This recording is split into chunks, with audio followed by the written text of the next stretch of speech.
Shalom Bapak Ibu, bagaimana kabar Anda hari ini?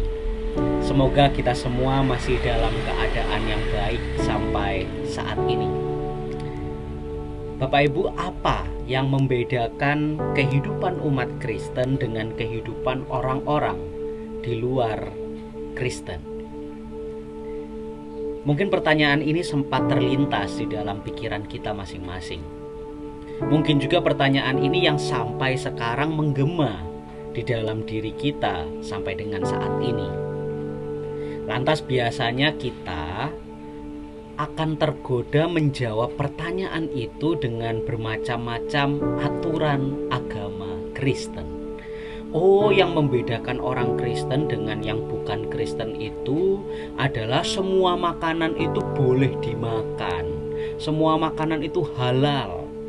Oh, ibadahnya orang Kristen itu di hari Minggu. Ibadahnya di gereja. Orang Kristen itu kalau puasa bebas aturannya dan lain sebagainya. Nah, sadarkah Bapak Ibu, seringkali kita, Anda dan saya terjebak dan terpenjara di dalam dinding-dinding aturan agama itu. Dan pada akhirnya kita lupa.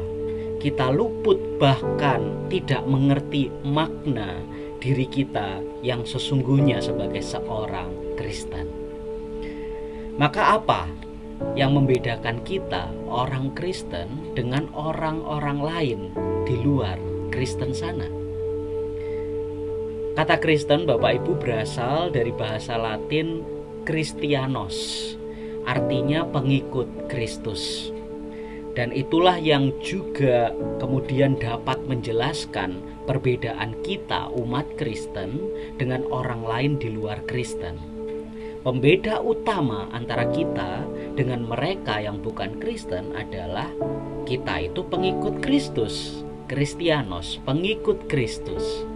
Sedangkan orang-orang lain di luar Kristen bukan pengikut Kristus. Dan itulah yang dihayati Rasul Paulus, Bapak Ibu. Rasul Paulus menyadari bahwa kehidupan Kristus itu harus jadi teladan bagi dirinya untuk menjalani kehidupannya. Tidak hanya kehidupan kesehariannya Paulus, tapi juga kehidupan pelayanan yang dilakukan Rasul Paulus dengan setia. Nah, mengasihi dengan penuh kesungguhan di dalam cinta kasih yang murni seperti yang diteladankan oleh Yesus di masa hidupnya, itu benar-benar dipraktekkan oleh Paulus di dalam kehidupan pelayanannya. Seperti yang dicatat di dalam 2 Korintus pasal 10 ayat 1 sampai 11 yang menjadi perenungan kita hari ini. Paulus sangat mengasihi jemaat-jemaat Tuhan yang ia layani, termasuk juga jemaat di kota Korintus. Karena sedemikian besar kasih Paulus kepada mereka, Paulus itu tidak pernah absen memberikan perhatian. Bentuk perhatiannya macam-macam dalam teguran dan beragam nasihat yang Paulus tulis di dalam surat-suratnya. Nah, namun tampaknya gaya mengasihi yang Paulus lakukan ini mendapat cibiran dari banyak orang yang tidak suka Paulus. Paulus dicap sebagai pribadi yang cuman bisa ngomong doang gitu ya, nggak ada aksinya, begitu katanya. Orang-orang ini membayangkan semestinya Paulus itu keras dong terhadap jemaat yang ia layani. Mereka membayangkan seorang pemimpin yang penuh dengan kuasa dari Allah itu semestinya keras menindak mereka yang melenceng, menindak mereka yang berdosa. Paulus di dalam surat-suratnya terlihat tegas dan beberapa kali cukup keras, Bapak Ibu, kita tahu. Oleh karena teguran-teguran yang ingin ia sampaikan kepada jemaat-jemaat yang dilayani. Tapi ketika Paulus hadir secara fisik, Paulus tidak terlihat keras. Paulus tidak berlaku keras dan kasar. Hal itu dilakukan Paulus karena Paulus berjuang tidak secara duniawi, gitu ya. Ditulis di ayat 3. Bagi Paulus, meskipun ia masih di dunia dalam wujud manusia, tidak semestinya kehendak dirinya, tidak semestinya egonya itu mendominasi kehidupannya.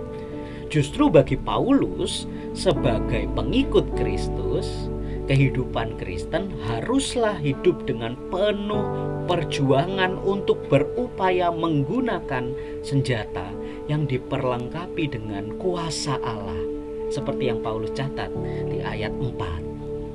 Nah, dengan demikian yang terwujud di dalam laku sehari-hari Paulus bukan egonya, bukan kehendak dirinya yang terwujud dalam tindakannya di setiap hari kehidupan Paulus, melainkan kehendak Allah yang diwujudkan Paulus di dalam tindakannya sehari-hari. Dan demikianlah yang ditunjukkan Paulus, Bapak Ibu ya, di dalam pelayanannya.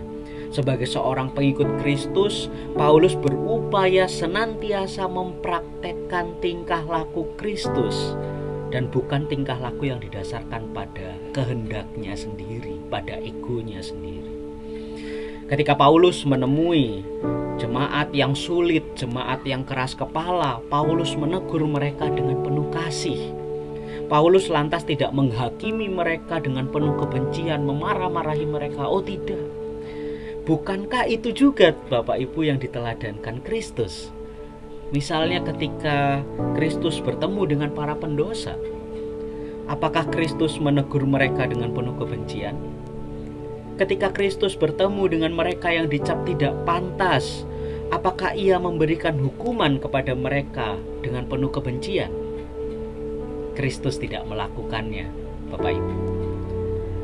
Nah, kehidupan Rasul Paulus yang kisahnya hari ini kita renungkan bersama-sama sejatinya mengingatkan kita bahwa tidak hanya Paulus, tapi kita pun sebagai pengikut Kristus diminta untuk berjuang, belajar menggunakan senjata Allah, yakni kelemah lembutan dan cinta kasih di dalam segala aspek kehidupan kita, seperti yang sudah diteladankan Yesus.